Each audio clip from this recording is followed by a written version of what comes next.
ओम नमो भगवते वासुदेवाय ओम नमो भगवते वासुदेवाय ओम नमो भगवते वासुदेवाय नारायणो नमस्कृत्यं नरं चैव नरोत्तमं देवीं सरस्वतीं व्यासं ततो जयमुदीरये नष्टप्रायशबदरेषु नित्यं भागवत सेव्य भगवति उत्तमश्लोके भक्तिर्वैतिन शुभं करोति वाचालभङ्गुं लङ्घायते हिरण्यकृपातमहं वन्दे श्रीगुरुदीनतारिणं परमानन्दमाधवं श्रीचैतन्य ईश्वरम् ॐ अज्ञानतिमिरान्धस्य ज्ञानघ्नशलाख्य चक्षुन्मीलितमेन तस्मै श्रीगुरुवे नमः नमो ओं विष्णुपदाय कृष्ण प्रसाय उदर श्रीमती जयपताक स्वामी दिनम नमो अथर्वनित्यानमनि गौरवतम ताय नकर रामतारे नमो ओं विष्णुपदाय कृष्ण प्रसाय उदर श्रीमती भक्ति वेदांत स्वामी दिनमनि नमस्ते सरस्वती देवे गौरवाणी प्रचारे निर्विशेष शून्यवादी भाषाते देशधारणे जय श्री कृष्ण चैतन्य प्रभु नित्यानंद श्री अद्वैत गदाधर श्रीवासादि गौर भक्त वृंद हरे कृष्ण कृष्ण कृष्ण हरे हरे हरे राम राम राम हरे हरे हरे कृष्ण श्रीमद् भागवतम முதல் ஸ்கந்தம் இரண்டாவது அத்தியாயம். ஸோ நம்ம இன்னைக்கு 13வது ஸ்லோகம் பார்க்க போகிறோம். அதக பும்பிர்த்விஜ ஸ்ரேஷ்டா வர்ணாசிரம விபாகசகம் ஸ்வனுஷ்டிதஸ்ய தர்மஸ்ய சம்சித்திர் ஹரிதூஷணம். ஸோ இங்கே நமக்கு 4 வர்ணங்கள் 4 ஆசிரமங்கள் சொல்லப்படுறது. இருங்க ஸ்கிரீன்.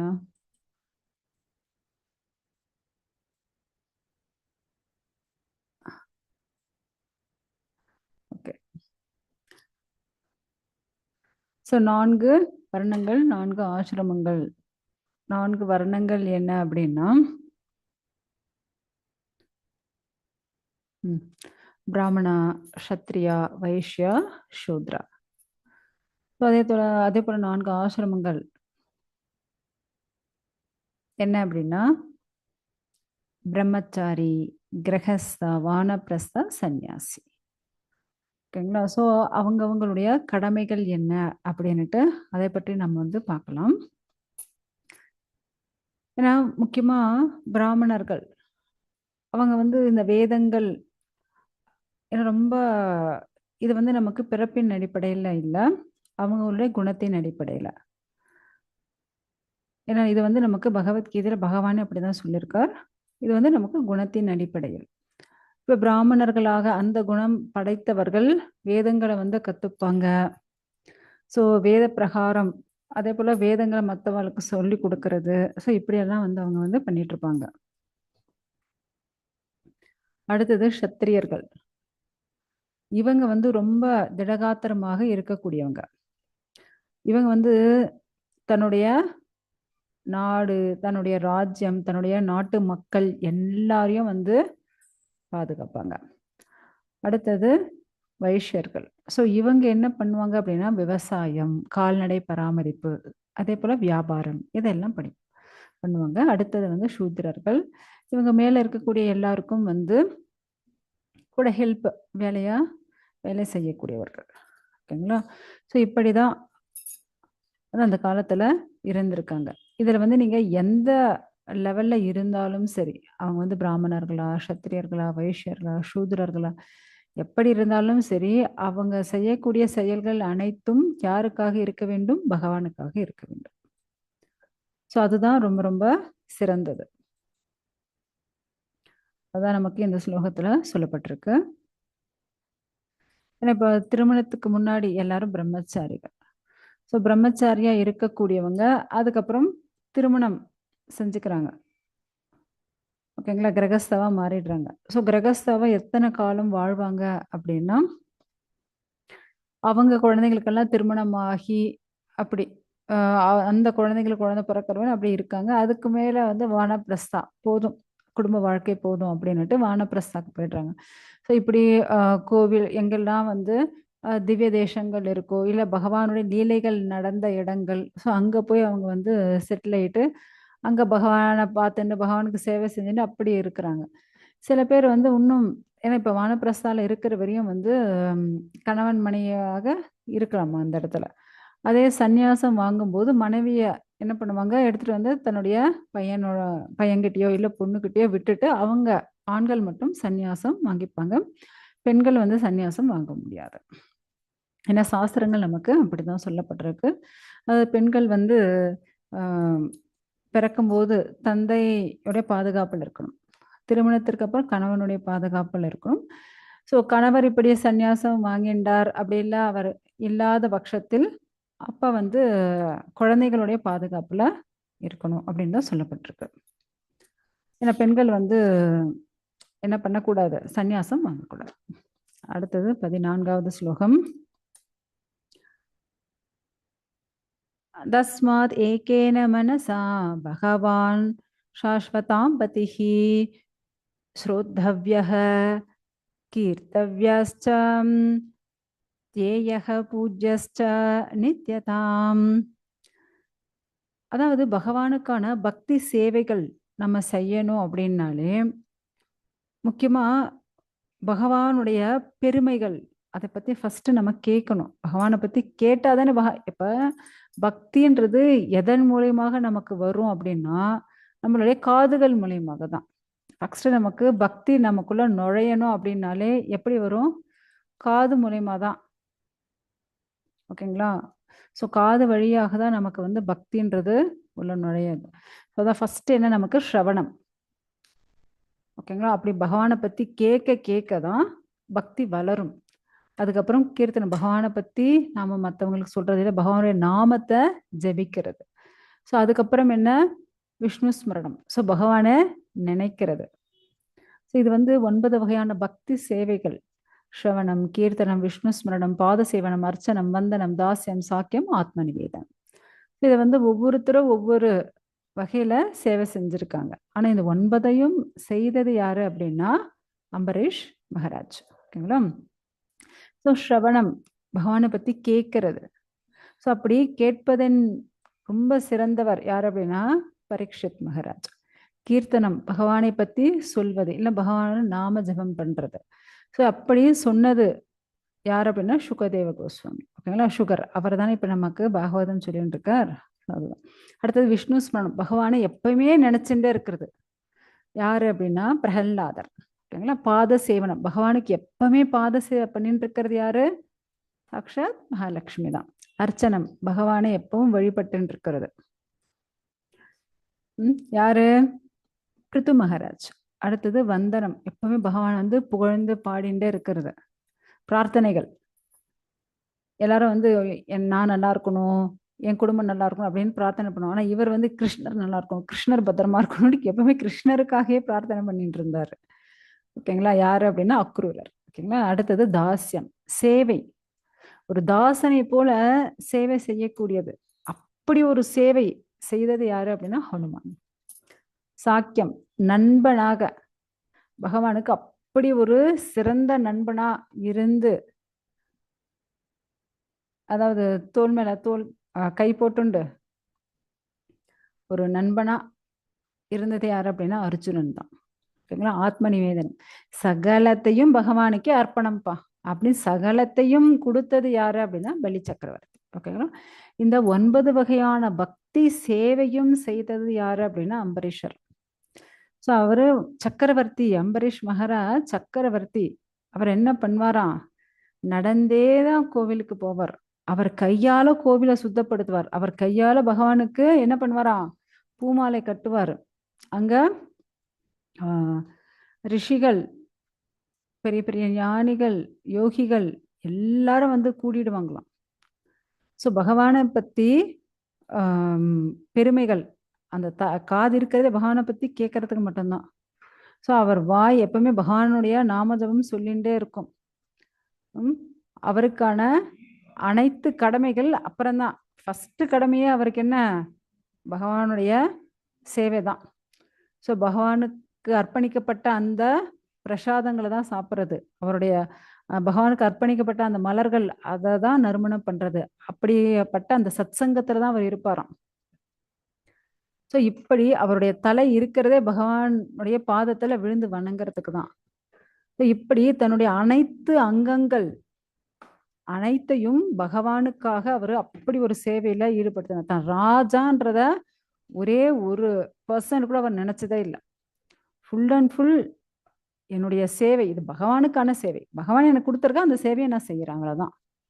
ஸோ இப்படி இருந்தார் யாரு, அம்பரீஷர். ஓகேங்களா? ஸோ இதுல வந்து நமக்கு இந்த ஸ்லோகத்துல என்ன சொல்லப்பட்டிருக்கு அப்படின்னா, இப்படி பகவானை பத்தி கேட்கறது, பகவானை பத்தி நாம ஜபம் பண்றது, பகவானுடைய அந்த பெருமைகள் கேட்கறது அவ்வளவு சிரேஷ்டமானது. பகவானுடைய நாம ஜபம் பண்றது இன்னும் சிரேஷ்டமானது. பகவானை இப்படியே கேட்டு கேட்டு அந்த பகவானை ஞாபகப்படுத்துறது. விஷ்ணு ஸ்மரணம், இதுதான் என்ன நமக்கு பக்திக்கான பாதைகள்.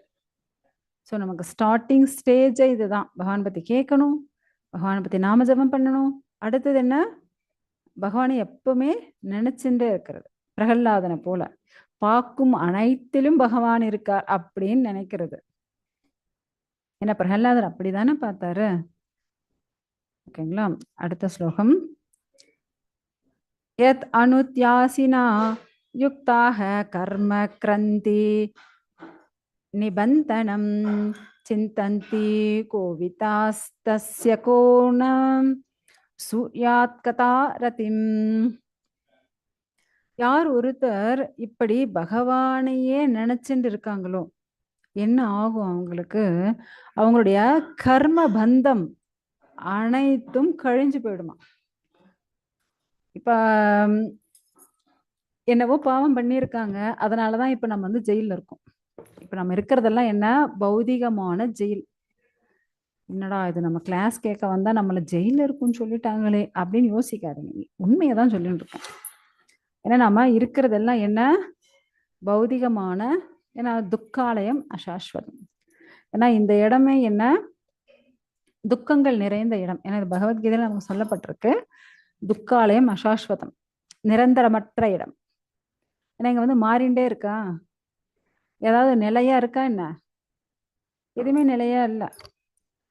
இங்க இருக்கக்கூடியவங்களாகட்டும், இங்க இருக்கக்கூடிய அனைத்தும் எதுவுமே நிலையா இருந்ததில்லை. திடீர்னு பூகம்பம் வரலாம், திடீர்னு சுனாமி வரலாம், திடீர்னு எரிமலை வெடிக்கலாம், என்ன ஒன்னாலும் நடக்கலாம். ஸோ எதை ஒன்னாலும் மாறிண்டே தான் இருக்கும். ஸோ அப்படியாப்பட்ட இடம், அப்படியாப்பட்ட ஒரு இடத்துலதான் நாம இருக்கோம்.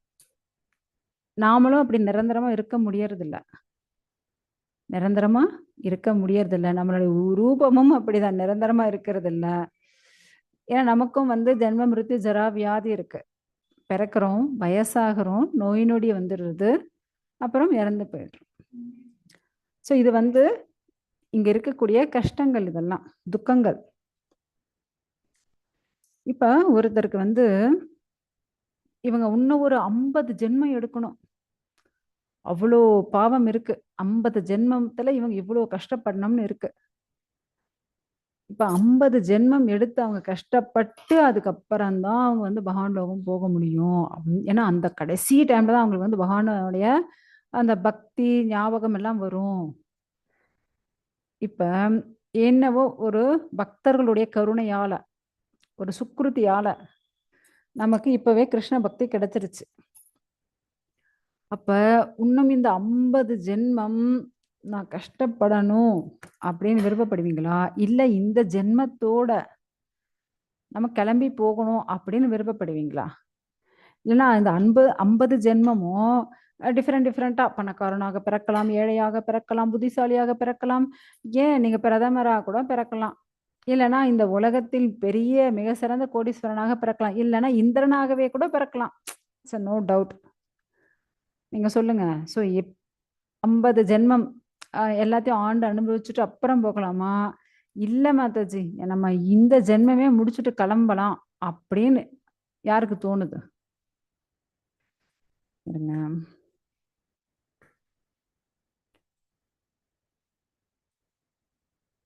ஹரே கிருஷ்ணா. இந்த ஜென்மத்திலே முடிச்சுட்டு கிளம்பிடலாம் மாதாஜி. போதுமா?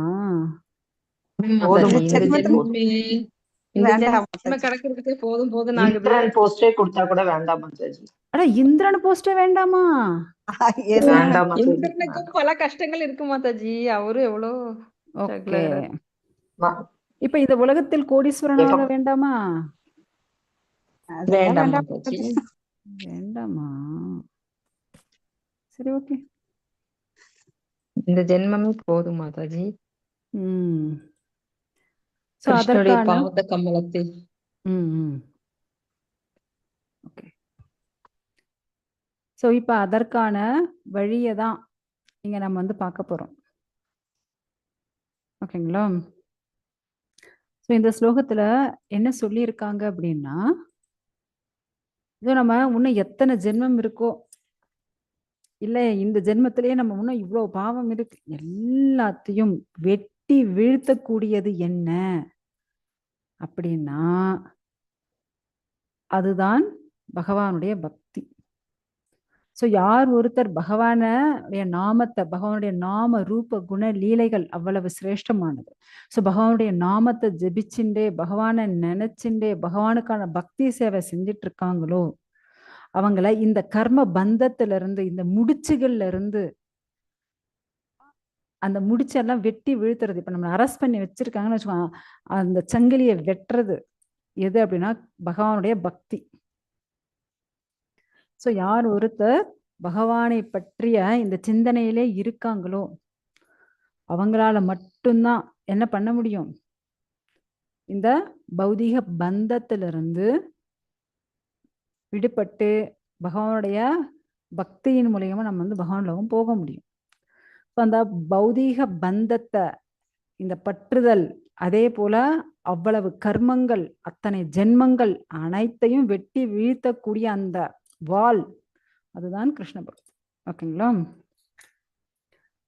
சுஸ்ருஷோ ஸ்ரத்தானஸ்ய வாசுதேவ கதா ருச்சி.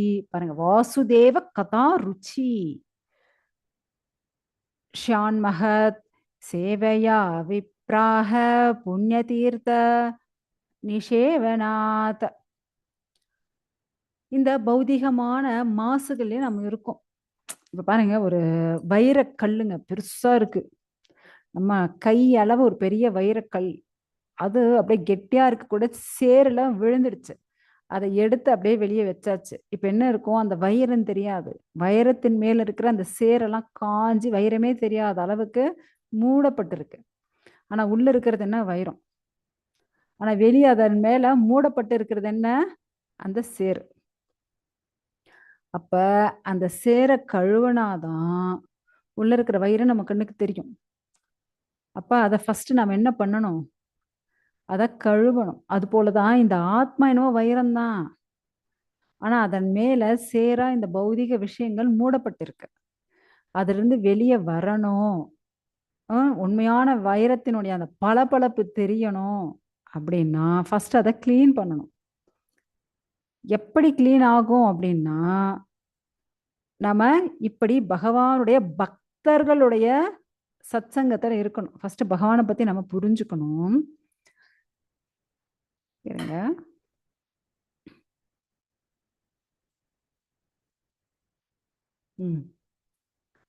ஸோ அப்ப ஃபர்ஸ்ட் நமக்கு என்ன, பகவானை பத்தி புரிஞ்சுக்கணும், நம்பிக்கை வேணும், பகவான் மேல முழு நம்பிக்கை வேண்டும். அதுதான் என்ன, ஸ்ரத்தா. ஸ்ரத்தாவா இருக்கணும். பகவான் மேல நம்பிக்கை இருந்தா தானேங்க நமக்கு அவர் மேல பக்தி பண்ண முடியும், இல்லையா? அதுதான் ஸ்ரத்தா. அடுத்தது சாது சங்கம். ஸோ பகவானை பத்தி எப்படி நம்ம வீட்டுல இருந்தா நமக்கு தெரிஞ்சிருமா, இல்ல டிவியை பார்த்தா தெரிஞ்சிருமா, இல்ல பக்கம் அக்கம் பேசிட்டு இருந்தா தெரிஞ்சிருமா? இல்ல, சத்சங்கத்துல இருந்தால் மட்டும்தான் பகவானை பத்தி நம்மளால தெரிஞ்சுக்க முடியும். ஓகேங்களா? ஸோ அதுதான் என்ன, சாது சங்கம். இப்படி இந்த வகுப்புக்கு வரவே தானே பகவானை பத்தி தெரிஞ்சுக்க முடியுது. இப்படி பக்தர்களுடைய தொடர்பு, சாது சங்கம். ஃபர்ஸ்ட் பகவான் மேல நம்பிக்கை வேணும். அடுத்தது சத் சங்கம், இப்படி பகவானை பத்தி தெரிஞ்சக்கூடிய அந்த சாது சங்கம் வேணும். அதுக்கு அடுத்தது என்ன, பஜனை கிரியா. ஸோ பகவானை பத்தி நம்ம என்ன பண்றோம், கொஞ்சம் சேவை செய்ய ஆசைப்படுறோம். பகவானுடைய நாமம் ஜபிக்கிறது, பகவானுக்கான அப்படி ஃபர்ஸ்ட் பகவானுடைய நாம ஜபம். அதே போல பகவானை பத்தி கேட்டு கேட்டு நம்மளுடைய அனர்த்தங்கள்லாம் போகும் இல்லையா? ஸோ அடுத்தது அதுதான் என்ன, அனர்த்த நிவர்த்தி. தேவையற்ற பற்றுதல், நமக்கு தேவையில்லாத பற்றுதல் எல்லாம் நம்ம கிட்ட இருக்கும். ஸோ அது அனைத்தும் குறைஞ்சிடும். அதை வாங்கணும், இதை வாங்கணும், வீட்டை வாங்கணும், காரை வாங்கணும்னுட்டு என்னென்னமோ இருக்கும் இல்லையா? ஸோ அதெல்லாம் ஏன்னா சில பேரெல்லாம் பார்த்தீங்க அப்படின்னு வச்சுக்கோங்க, நிறைய பட்டு புடவைங்க மேல ஆசை இருக்கும். நாம கட்டி அழகு பார்க்க வேண்டியது கிருஷ்ணருக்கு. சரி நமக்கு எதுக்கு அப்படின்னு அதுக்கப்புறம் தான் தோணவே ஆரம்பிக்கும். அதே போல நிறைய பேருக்கு இந்த ஜுவல்ஸ் மேல ரொம்ப பற்றுதல் இருக்கும். அந்த ஜுவல்ஸை பகவானுக்கு போட்டு அழகு பார்க்கணும் அப்பதான் தோணும். அப்படி அனைத்தும் பகவானுக்காக அப்படின்னு போகும். அப்ப நம்மளுடைய அந்த அனர்த்த தேவையற்ற நமக்கு இருக்கக்கூடிய பற்றுதல் குறைகள் எல்லாம் விலகும். அடுத்தது நிஷ்டை. நிஷ்டானா என்ன அப்படின்னா பகவான் மேல அந்த பக்தியில அந்த நிலைத்தன்மை வந்துடும். அதுக்கு மேல ருச்சி. பகவான் இந்த கிருஷ்ண பக்தி மேல கிருஷ்ணருடைய கிருஷ்ணரை பத்தி கேட்கறதன் மூலியமாக அந்த ருச்சி நமக்கு வளர ஆரம்பிச்சிடும். அதுக்கப்புறம் என்ன ஆசக்தி, அட்டாச்மெண்ட். பௌதிக அட்டாச்மெண்ட் இல்ல, இது கிருஷ்ணர் மேல பற்றுதல், கிருஷ்ணர் மேல அட்டாச்மெண்ட். ஓகேங்களா? அந்த பற்றுதல் வந்துடும். அதுக்கப்புறம் பாவனா என்ன அப்படின்னா அன்பு. ஓகேங்களா? ஸோ அந்த அன்பு வரும். அதுக்கு அடுத்ததுதான் பிரேம. கிருஷ்ணர் மீதான தூய அன்பு, தூய காதல் வரும். ஓகேங்களா? ஸோ அப்ப ஃபர்ஸ்ட் நமக்கு ஸ்ரத்தா வளரணும், பகவான் மேல நம்பிக்கை. ஓகேங்களா? அடுத்தது சாது சங்கம். இப்படி பக்தர்களுடைய சங்கத்துல எப்பயும் இருக்கணும். பஜனைக்கிரியை பகவானுடைய நாம ஜபம் பண்ணணும், பகவானை பத்தி கேட்கணும். ஓகேங்களா? அதை பண்ணாலே என்ன ஆகும்? அனர்த்த நிவர்த்தி. நம்மளுடைய அனைத்து தேவையில்லாத பற்றுதல் எல்லாம் போயிடும். அடுத்தது நிஷ்டை, பகவான் மேல அந்த நிலைத்தன்மை வந்துடும். அவர் இல்லாம என்னால இருக்க முடியாதுங்க. புரியுதுங்களா? முதல்ல நம்ம இவர் இல்லாம இருக்க முடியாது, இவர் இல்லாம இருக்க முடியாது, இது இல்லாம இருக்க முடியாதுன்னு நினைச்சுட்டு இருப்போம். இப்ப கிருஷ்ணர் இல்லாம என்னால இருக்க முடியாது அப்படின்னு தோண ஆரம்பிச்சிடும். ஓகேங்களா? ஏன்னா அதன் மேல ருச்சி வந்துடும். ஏன்னா கிருஷ்ணரே தான் இருக்கிறதே டேஸ்ட்பா அப்படின்னு தோணும். அப்ப அதுக்கு மேல கிருஷ்ணர் மேலதான் பற்றுதல் வரும். அதுக்கப்புறம் அவர் மேல அன்பு. ஏன்னா நம்ம அந்த 5 வகையான பாவங்கள் பார்த்தோம் இல்லையா? அந்த அன்புன்றது சாந்த பாவம், சாந்த ரசா, தாசிய ரசா, சாக்கிய ரசா, வாத்சல்ய ரசா, மாதுரிய ரசா. ஓகேங்களா? ஸோ அதெல்லாம் வர ஆரம்பிச்சுக்கும். அதுக்கப்புறம் என்னாகும்? கிருஷ்ண பிரேமை. இருங்க, ஸ்கிரீன் உங்களுக்கு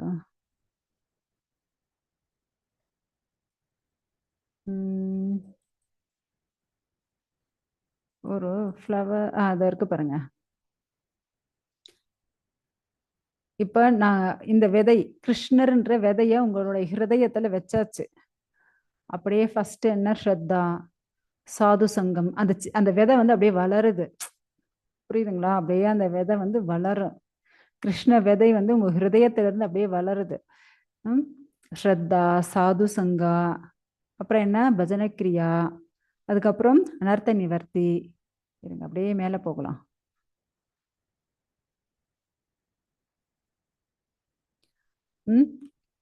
அனர்த்த நிவர்த்தி ஆயிடுச்சா? அதுக்கப்புறம் நிஷ்டா, அதுக்கப்புறம் ருச்சி, ஆசக்தி, பாவா, பிரேமா. ஓகேங்களா? ஸோ அந்த பாவா அந்த இடத்துல பாருங்க, அது பாருங்க, சாந்த பாவம், தாசிய பாவம், சாக்கிய பாவம், வாத்சல்ய பாவம், மாதுரிய பாவம். அதுக்கப்புறம் அந்த பிரேமை நிலை. இதெல்லாம் very very top most. So இதுல இருக்கக்கூடிய சைடு இதெல்லாம் நம்ம அப்புறம் பார்க்கலாம். இது ஜஸ்ட் பேசிக் உங்களுக்கு இப்ப சொல்லிட்டு இருக்கிறது. உங்களுக்கு இதுல ஏதாவது டவுட் இருக்குங்களா? இதுல ஏதாவது சந்தேகம் இருந்தால் நீங்க ஃபர்ஸ்ட் கேளுங்க, அதுக்கப்புறம் நெக்ஸ்ட் ஸ்லோகத்துக்கு போகலாம். ஹரே கிருஷ்ணா. ஸோ எப்படி மீனுக்கு நம்ம எதை கொடுத்தாலும் அது திருப்தி அடைய போறது இல்லை. அங்க பாருங்க, கூல்ட்ரிங்க்ஸோ, காசோ, பணமோ, அதுக்கு சாப்பிட்றதுக்கு என்ன ஐட்டம்ஸ் கொடுத்தாலும் இல்லை, சுத்தி ஏசியை போட்டாலும் எனக்கு இதெல்லாம் தேவையில்லைங்க, என்னை தண்ணியில விட்டுட்டா நான் நிம்மதியா இருக்க போறேன், என்னை ஃப்ரீயா விட்டுடுங்க அப்படிதான் அது சொல்லும் இல்லையா? ஸோ அதே போல ஆத்மாவுக்கு தேவை என்ன அப்படின்னா பரமாத்மா மட்டும்தான், பகவான் மட்டும்தான், கிருஷ்ணர் மட்டும்தான் தேவை. கிருஷ்ணரை தவிர வேற எதை கொடுத்தாலும் அதுக்கு தேவையே கிடையாது. ஓகேங்களா? ஸோ ஏன்னா இப்ப இவ்வளவு பேர் நம்ம உட்கார்ந்துட்டு இருக்கோம். நார்மலா ஒரு 3 பொம்பளைங்க சேர்ந்தாலும் இங்க பிரச்சனை, சண்டை போடுற அளவுக்கு பிரச்சனை வந்துடும். அவ்வளோ காசிப் பேசுவாங்க, பிரச்சனை வரும், எல்லாம் தெரியும். ஆனா இங்க இவ்வளவு பேர் உட்கார்ந்துட்டு இருக்கோம். எவ்வளோ ஆனாலும் ஒரு பிரச்சனை இல்லை. 41 பேர் உட்கார்ந்துட்டு இருக்கோம். ஆனாலும் பகவானை பத்தி கேட்டுண்டே அந்த ஆனந்தத்துல மூழ்கி இருக்கும். ஸோ இங்க ஆனந்தம் யாரு? ஏன்னா இந்த ஆத்மாவுக்கு ஆனந்தத்தை தர்றது கிருஷ்ணர் மட்டும்தான். ஸோ அதே போல இந்த ஸ்லோகத்துல இப்ப நம்ம 16வது ஸ்லோகம் பார்த்தோம் இல்லையா? ஃபர்ஸ்ட் என்ன? பகவானுடைய கருணை வேணும். பகவானுடைய கருணை இருந்தா மட்டும்தான் பகவானை பத்தி கேட்க முடியும். First point. செகண்ட் பாயிண்ட் என்ன அப்படின்னா பகவானுக்கான சேவை. ஏன்னா பகவானை பத்தி கேட்கறதே ஒரு சேவை தான். இப்ப இந்த நேரத்துல சீரியல் பார்க்கலாம், இல்ல சினிமாவுக்கு போகலாம், இல்ல பக்கத்து வீட்டுல இருக்கவா கூட நம்ம காசி பேசின்னு இருக்கலாம், அரட்டை அடிச்சுட்டு இருக்கலாம். எல்லாம் விட்டுட்டு இல்ல நான் பகவானை பத்தி தான்பா கேட்கணும் அப்படின்னுட்டு பகவானை பத்தி கேட்கறதுக்காக உட்கார்ந்துட்டு இருக்கோம் இல்லையா? இதுவும் ஒரு வகையான சேவை தான். ஸோ இப்படி பகவானை பத்தி கேட்டுட்டு அதை மற்றவாளுக்கும் சொல்றோம் இல்லையா? அதுவும் ஒரு சேவை தான். ஸோ அப்படி இத கேட்க கேட்க வாசுதேவ கதா ருச்சி, அந்த பகவானுடைய கேட்கறதுனால வரக்கூடிய அந்த ருச்சி, அந்த டேஸ்ட் நம்மளுக்கு பிடிச்சிருக்கு. ஏன்னா பகவானுடைய அந்த டேஸ்ட் பிடிச்சதுனாலதான் பகவான் நம்மளையே தேர்ந்தெடுத்திருக்காரு. ஓகேங்களா? ஸோ நம்மளை தேர்ந்தெடுக்கவே தான் இப்படி நமக்கு ஒரு குருவும் கிடைச்சிருக்காங்க. ஏன்னா குருவுடைய கருணையால தான் நம்மளால, ஏன்னா நமக்கும் பகவான் கிருஷ்ணருக்கும் நடுவுல பாலமாக இருக்கக்கூடியது, நம்ம 2 பேரும் இணைச்சு வைக்கக்கூடியது யாரு அப்படின்னா குரு. இப்ப ஒரு திருமணம் நடக்கிறதுன்னு வச்சுக்கோங்க. அங்க மணப்பெண் மணமகன் 2 பேருக்கும் திருமணம் செஞ்சு வச்சு அவங்களை இணைக்கிறது யாரு?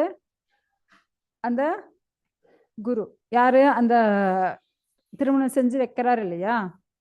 அந்த பிராமணர் இல்லையா? ஸோ அது போல நம்மளையும் இந்த ஜீவாத்மாவையும் பரமாத்மாவான பகவான் ஸ்ரீ கிருஷ்ணரையும் இணைச்சு வைக்கிறது யாரு அப்படின்னா குருவான். ஓகேங்க. ஸோ அதுதான் என்ன, இந்த சாது சங்கம்.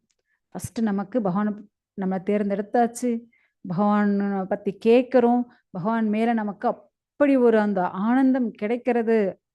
காரணம் அந்த ஸ்ரத்தை வந்துடுச்சு, பகவான் நம்பிக்கை வந்துடுச்சு. அடுத்தது சாது சங்கம் வந்துடுச்சு. இப்ப பகவானை பத்தி என்ன பண்றோம், நம்ம கேட்க கேட்க நமக்கு அந்த ருச்சியும் வளர ஆரம்பிச்சிருச்சு. ஓகே, அடுத்தது பார்க்கலாம்.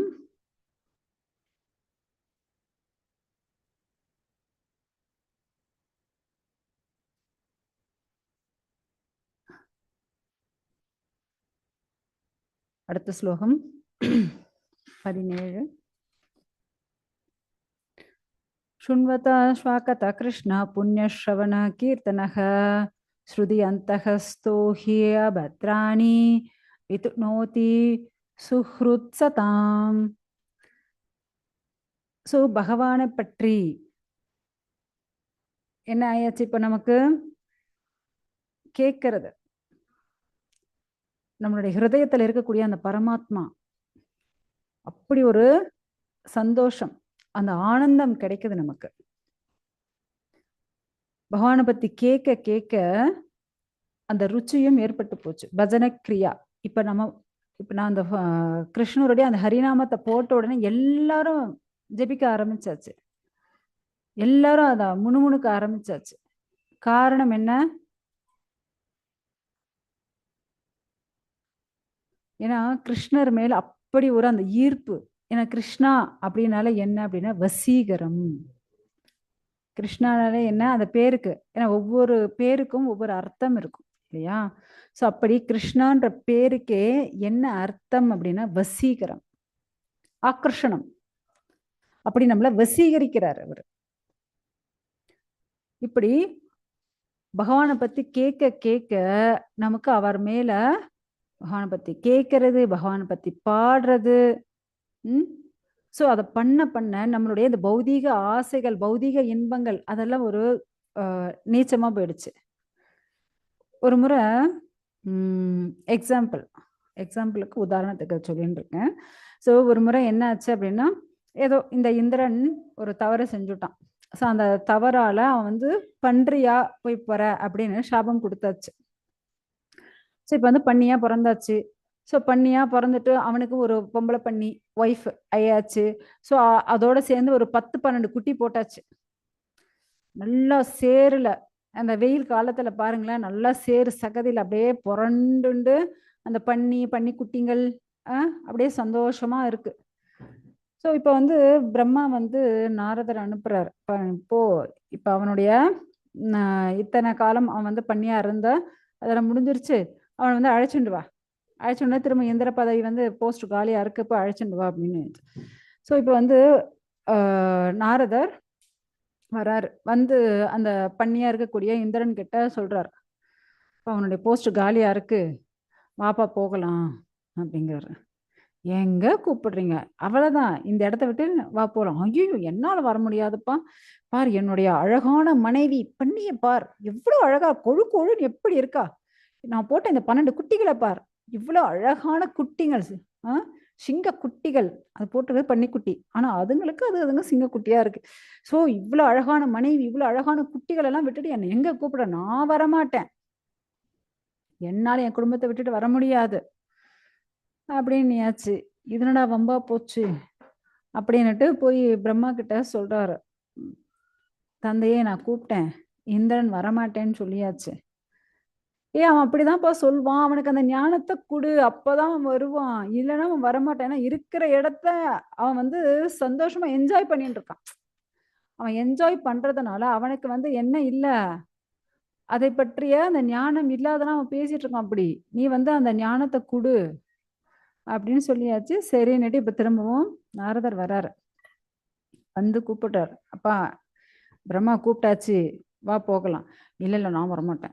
உனக்காக அங்க இந்திர பதவியில நீதான்ப்பா இந்திரன், உனக்கு அங்க தங்க சிம்மாசனம், வைர வைடூரியங்களால செய்யப்பட்ட அந்த ரத்தன சிம்மாசனம் அவ்வளவு அழகா இருக்கும். அங்க ரம்பா, மேனகா, ஊர்வசி எல்லாம் நல்லா நடனம் ஆடுவாங்க. அங்க அமிர்தம் நீ சாப்பிட்டுட்டு இருந்த, எனக்கு அதெல்லாம் வேணாம், எனக்கு என்னுடைய இந்த பன்னி மனைவி, இந்த பன்னி குட்டிகள் இதுதான் வேணும், பாருங்க எவ்வளவு கூலிங்கா நாங்க ஜாலியா இருக்கோம் அப்படின்னுட்டு சொல்லிட்டு இருக்கான். இதுக்கு மேலே இவன் கூப்பிட்டா வரப்போறது இல்லைன்ட்டு அந்த ஞானத்தை கொடுத்தாச்சு.